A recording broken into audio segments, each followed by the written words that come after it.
फिटिब जातीय जलमार्ग आगक ओडिशार जलपथरे कोईला तैल परिवहन।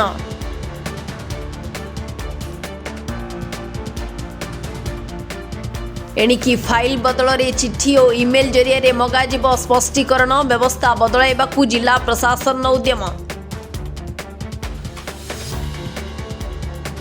नुआ खनिज नियम लागू निलाम नुहे ई लटेरी रे मिलिब बाल्य पत्थर खनि लीज एमएसपी धार्य करिवे सरकार। गड़खाई व्याख्यान केन्द्र रे खर्च हेबो 1,72,00,000 रहिबो ऑडियो विजुअल दुर्गर प्रतिकृति। ऑफलाइन नुहे केवल ऑनलाइन ने हेबो बदली आवेदन। स्वास्थ्य विभाग अधिकारी नुआ पोर्टाल लॉन्च।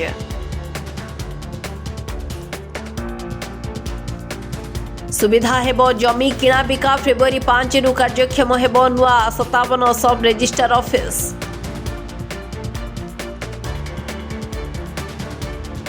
सोशल मीडिया रे आपत्तिजनक पोस्ट करुथिले सावधान बांधी नेबे पुलिस।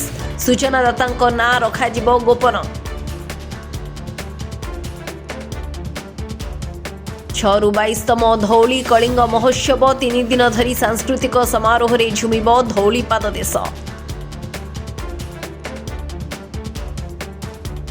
20,000 देले विद्युत संजोग इटा कंपानी मालिकों ठारू लांच नेबा बेले धरा पड़िले कनिष्ठ जंत्री। त्रुटि शून्य युक्त 2 परीक्षा पाई केंद्र निरीक्षकों को चिठी। हब सुपरभाइजर और डेपुटी सुपरभाइजर को अलर्ट रहिबाकू निर्देश।